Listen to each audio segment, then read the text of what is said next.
ನಮಸ್ಕಾರ. ರವಿಕಾಂತಿ ನ್ಯೂಸ್ಗೆ ಸ್ವಾಗತ. ಚಿಕ್ಕೋಡಿ ಜಿಲ್ಲೆ ಆಗದ ಕಾರಣ ಜಿಲ್ಲಾ ಸಮಿತಿ ಪದಾಧಿಕಾರಿಗಳು ಯಾವ ರೀತಿ ಸರ್ಕಾರ ವಿರುದ್ಧ ಆಕ್ರೋಶವನ್ನು ಹೊರಗೆ ಹಾಕಿದ್ದಾರೆ ನೋಡ್ರಿ. ಈಗ ರಿಪೀಟ್ ಅದನ್ನೇ ಹೇಳೋದು, 30 ವರ್ಷದಿಂದ ಹೋರಾಟ, ಚಿಕ್ಕೋಡಿ ಜಿಲ್ಲಾ ಆಗಬೇಕು, ಬೆಳಗಾವಿ ಜಿಲ್ಲಾ ವಿಭಜನೆ ಆಗಬೇಕು, ಪ್ರತಿ ಸಲ ಅದು ಹೇಳೋದು ಆಗೈತಿ. ಕರ್ನಾಟಕ ರಾಜ್ಯದಾಗ ಇಷ್ಟು ದೊಡ್ಡ ಜಿಲ್ಲೆ ಬೆಳಗಾವಿ ಇದ್ರೂ ಸುದ್ದ ಅದನ್ನ ವಿಭಜನೆ ಮಾಡೋಕ್ಕೆ ಯಾರ ಕೈಲಿನೂ ಆಗಕ್ಕೆ ತಯಾರಿಲ್ಲ. ಮತ್ತು ಆಗೋಲ್ಲ ಅಂತ ಯಾರೂ ಹೇಳೋದಿಲ್ಲ. ಯಾವ ಸರ್ಕಾರ ಬರ್ತಾವೆ ಪ್ರತಿಯೊಂದು ಸರ್ಕಾರದವ್ರು ಹೇಳ್ತಾರೆ, ಚುನಾವಣೆಗೆ ಮುಂಚೆ ಹೇಳ್ತಾರೆ ನಮ್ಮ ಸರ್ಕಾರ ಬಂತಂದ್ರೆ ನಾವು ಜಿಲ್ಲಾ ಮಾಡ್ತೀವಿ, ನಮ್ಮ ಸರ್ಕಾರ ಬಂತಂದ್ರೆ ಜಿಲ್ಲಾ ಮಾಡ್ತೀವಿ.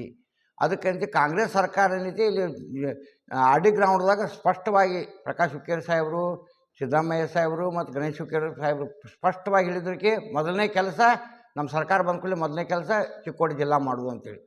ಇವ್ರು ಚುನಾವಣೆಗಿಂತ ಪೈಲ ಓಟ್ ಸಲುವಾಗಿ ಇವರು ಈ ನಮ್ಮನೆ ಮಾತಾಡ್ತಾರೆ, ಸುಳ್ಳು ಹೇಳ್ತಾರೆ.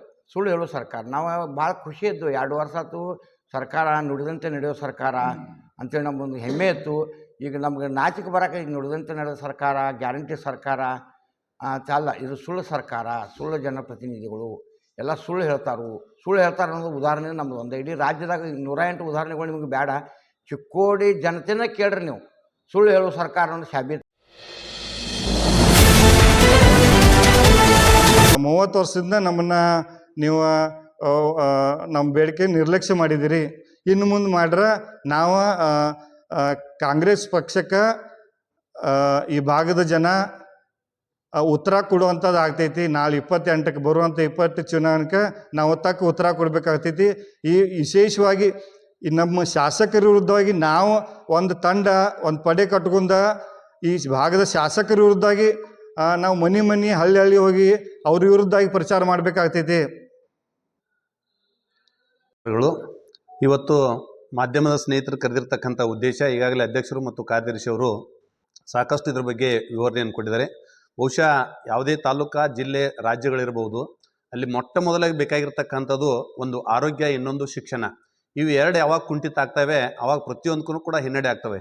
ಇದಕ್ಕೆ ಯಾವಾಗ ಹಣಕಾಸಿನ ಕೊರತೆ ಆಗ್ತದೆ ಅಂದರೆ, ಕಳೆದ ಬೇರೆ ಬೇರೆ ರಾಜ್ಯದಲ್ಲಿ 35 ಜಿಲ್ಲೆಗಳಲ್ಲಿ ನಮ್ಮದು ಅತ್ಯಂತ ದೊಡ್ಡ ಜಿಲ್ಲೆ ಇರತಕ್ಕಂಥದ್ದು. ಯಾವುದೇ ಒಂದು ಜಿಲ್ಲೆಗೆ ಅನುದಾನವನ್ನು ಕೊಡಬೇಕಾದ್ರೆ ಇಂತಿಷ್ಟು ಅಂತ ತಿಳ್ಕೊಂಡು ಬಜೆಟ್ ಮಾಡುವಾಗ ಅದನ್ನು ಘೋಷಣೆ ಮಾಡ್ತಾರೆ. ಅಲ್ಲಿರ್ತಕ್ಕಂಥವು ಕೇವಲ 3-4 ತಾಲೂಕುಗಳಿಗೆ ಇರ್ತಕ್ಕಂಥ ಅನುದಾನ, ನಮ್ಮದು 15 ತಾಲೂಕುಗಳು ಇರ್ತಕ್ಕಂಥ ಅನುದಾನ. ಇಲ್ಲಿ ಕುಂಠಿತ ಆಗಲಿಕ್ಕೆ ಏನು ಕಾರಣಪ್ಪ ಅಂದ್ರೆ, ವಿಂಗಡಣೆ ಮಾಡುವಂಥ ಸಂದರ್ಭದೊಳಗೆ ಇನ್ನೊಂದು ಕಡೆ 5-5 ಲಕ್ಷ ಬಂದರೆ ನಮ್ಗೆ 50-50 ಸಾವಿರ ಬರ್ತಾಯಿದೆ.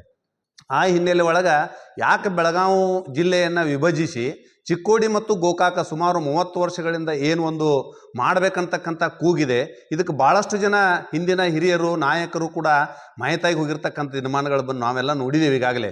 ಬಹುಶಃ ಈ ರಾಜ್ಯ ಸರ್ಕಾರ, ಯಾವುದೇ ಸರ್ಕಾರಗಳಿರ್ಬೋದು, BJP ಇರ್ಬೋದು, ಕಾಂಗ್ರೆಸ್ ಇರ್ಬೋದು, JDS ಇರ್ಬೋದು, ಎಲ್ಲರೂ ಕೂಡ ನಮಗೆ 30 ವರ್ಷದ ಪಂಗನಾಮನ್ನು ತಿನ್ಸ್ಕೊತ ಹೊಂದಿದ್ದಾರೆ. ಇದು ನಮ್ಮ ತಾಳ್ಮೆನೂ ಕೂಡ ಪರೀಕ್ಷೆ ಮಾಡ್ತಕ್ಕಂಥ ದಿನ ಅಂತ ನಾವು ತಿಳ್ಕೊಂಡಿದ್ದೀವಿ. ಇವತ್ತು ಕಳೆದ ನೋಡ್ರಿ ಯಾವ ರೀತಿ ಇದು ಸಂಘಟನೆದವರು ಹೋರಾಟಗಳನ್ನ ಮಾಡಿ ತಮ್ಮ ಆಕ್ರೋಶನ ಹೊರಗೆ ಹಾಕಿದ್ದಾರೆ. ಜಿಲ್ಲಾ ಹೋರಾಟ ಸಮಿತಿ ಕೂಡ ಇದಕ್ಕೆ ಆಕ್ರೋಶನ ಹೊರಗೆ ಹಾಕಿಬಿಟ್ಟೆ, ಜನಪ್ರತಿನಿಧಿಗಳು ಸರ್ಕಾರದ ವಿರುದ್ಧ. ಈ ಸಂಘಟನೆಯವ್ರಿಗೆ ನಾನು ಒಂದು ಕಿವಿ ಮಾತು ಹೇಳೋಕೆ ಇಚ್ಛಪಡ್ತೀನಿ. ಯಾಕಂತಂದ್ರೆ ನೀವು ನೀರಡಿಕೆ ಆದಾಗ ಬಾಯಿ ತೋಡ್ಲಾಕ ಓಡಾಡ್ಲತ್ತೀರಿ. ಇದು ನಿಮ್ಗೆ ತಪ್ಪು ಕಲ್ಪನೆ ಅನ್ನಿಸ್ತದೆ ನನಗೆ. ಯಾಕಂದ್ರೆ ಅವರು ಅಧಿವೇಶನ ಮಾಡೋತ್ನಾಗ, ಬಜೆಟ್ ಮಂಡನೆ ಮಾಡೋತ್ನಾಗ ನೀವು ಹೋರಾಟಗಳನ್ನಾಗಲಿ, ಸ್ಟ್ರೈಕ್ಗಳಾಗಲಿ, ಪ್ರೆಸ್ ಮೀಟ್ ಮಾಡೋದಾಗ ಮಾಡ್ತೀವಿ. ಈಗಿನ ಸರ್ಕಾರ ಹೆಂಗಿದೆ ಅಂತಂದ್ರೆ, ಜುಟ್ಟ ಹಿಡಿದು ಅವರನ್ನು ಕೇಳುವವರೆಗೆ ನಿಮಗೆ ಯಾವುದು ಸಿಗೋದಿಲ್ಲ. ದೇವರು ಕೊಟ್ಟರೆ ವರ ಪೂಜಾರಿ ಕೊಡಲ್ದಂಗೆ ಆಗ್ತದೆ. ಅದಕ್ಕೆ ಹೆಂಗೈತಿ, ಈ ಸರ್ಕಾರದಾಗ ಏನೇ ಪಡಿಬೇಕಾರೆ ಪ್ರತಿಯೊಂದಕ್ಕೂ ಹೋರಾಟವನ್ನು ಮಾಡಬೇಕು. ನಾ ಪ್ರತಿ ಸಲ ಹೇಳ್ಕೊತಿದ್ದೀನಿ ಇದನ್ನು. ನೀವು ಏನು ಮಾಡಬೇಕಂದ್ರೆ ಬೀದಿಗಳದ ಹೋರಾಟ ಮಾಡುವವರೆಗೆ ಜಿಲ್ಲಾ ಅಂತೂ ಮಾಡೋದಿಲ್ಲ. ಯಾಕಂದ್ರೆ 18 ಮತಕ್ಷೇತ್ರದ MLAಗಳಲ್ಲಿ ಜಿಲ್ಲಾ ಮಾಡುವ ಆಶೆನ ಅವರಲ್ಲಿ ಬೈತು ಹೋಗಿಬಿಟ್ಟದ. ಜಿಲ್ಲಾ ಅವಶ್ಯಕತೆನೇ ಇಲ್ಲದಂಗೆ ಆಗಿಬಿಟ್ಟೈತೆ ಅವರಿಗೆ. ಅದಕ್ಕೆ ಈ ಜನರ ಸಮಸ್ಯೆ ಅವ್ರು ಅರ್ಥ ಮಾಡ್ಕೋದಿಲ್ಲ. ನೀವು ಏನಾರ ಅರ್ಥ ಮಾಡ್ಕೊಳ್ಳೋರು ಹೋರಾಟಗಾರರು ಇದ್ದೀರಂದ್ರೆ ಎಲ್ಲ ತಾಲೂಕು ವಿಶ್ವಾಸವನ್ನು ತೊಗೊಂಡು ಒಂದು ಉಗ್ರವಾದ ಹೋರಾಟವನ್ನು ನೀವು ಮಾಡಬೇಕಾಗ್ತದೆ. ಸರ್ಕಾರ ತಕ್ಕ ಹೋರಾಟ ಮಾಡಿಸುವೆ, ಯಾವುದೂ ಪ್ರತಿಫಲ ಸಿಗೋದಿಲ್ಲ. ಮತ್ತು ಭೇಟಿಯಾಗಲು ಮುಂದಿನ ಹಂಚಿಕೆ